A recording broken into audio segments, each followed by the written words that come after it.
And so I'm recording to the cloud. So that's for you, Okay. given that you've got space. Oh, mixed bag at Belmont Village Story Swap, November 20, 2023. Genevieve Franklin.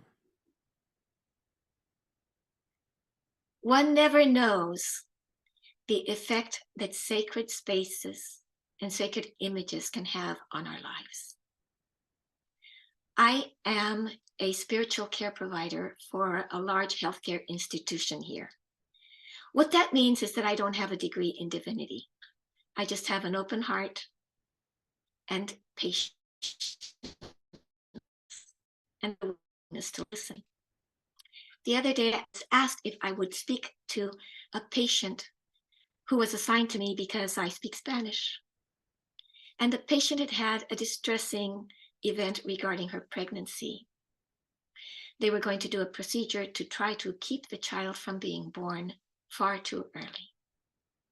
The patient had had a number of children, but never had the experience of such a threat to the life of her baby, who she was already welcoming as her fifth, equally loved as all of the rest. When I spoke to her, I asked her about her religious preferences and confirmed, as I suspected, that she was a Roman Catholic. Then I asked her if she had a particular devotion, specifically whether she was drawn to the comfort that often is brought by Our Lady of Guadalupe.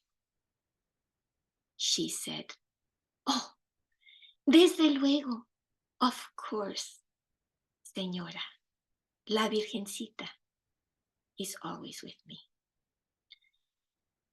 The reason, in this case, her devotion to Our Lady of Guadalupe is important is that, unknown to many, the classic image of Our Lady of Guadalupe wears a black band across her waist.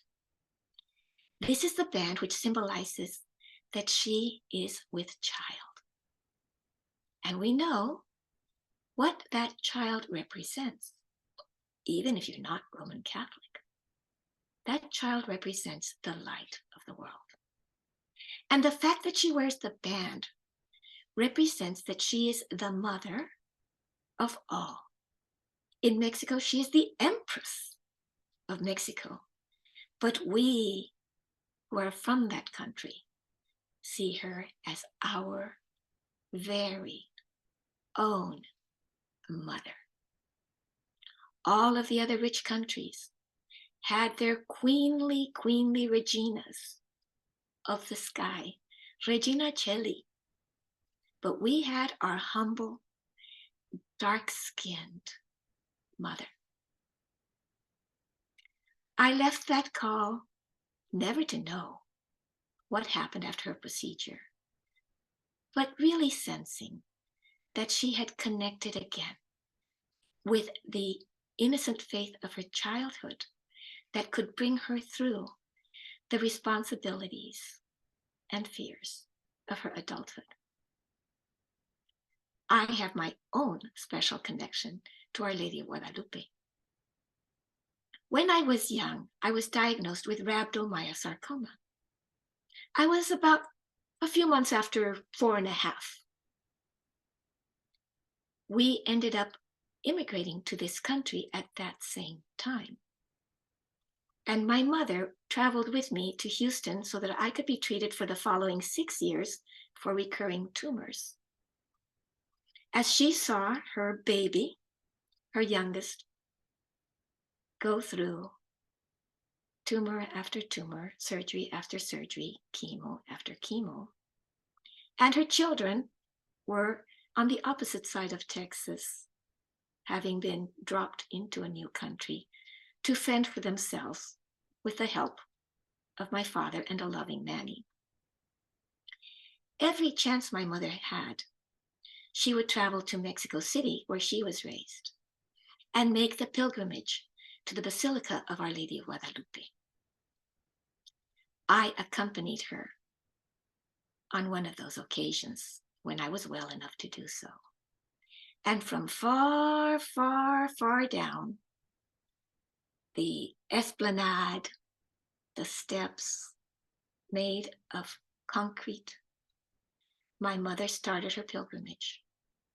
My mother, who always dressed to the nines in heels and hose, got down on her knees and made the pilgrimage on her knees, concrete, gravel, sand, until she got to the image of Our Lady of Guadalupe, to pay what is called in Mexico a promise, a vow.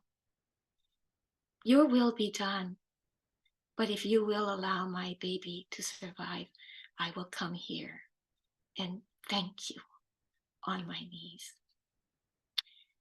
As a child, I could only sense the intensity of her faith and had little clue about her desperation. But I could see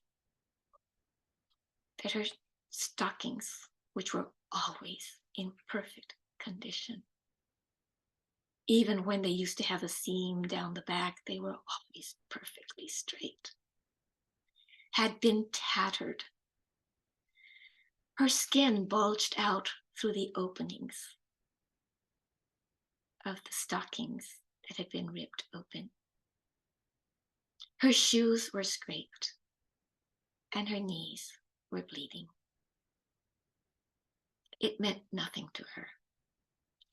She had returned to her mother with the plea that only a mother such as Our Lady of Guadalupe could understand from a younger mother. When I spoke to that patient just a few weeks ago, I hearkened back to those days when my mother begged for my life. And I could tell that this was reminiscent of my mother's own prayers, but this was the same feeling that this young mother of the 21st century must be having. And I felt the power of the love and the extraordinary sense of faith and surrender that would allow a mother to say, help me care for my child. And if she will not survive this earth, hold her in your loving arms.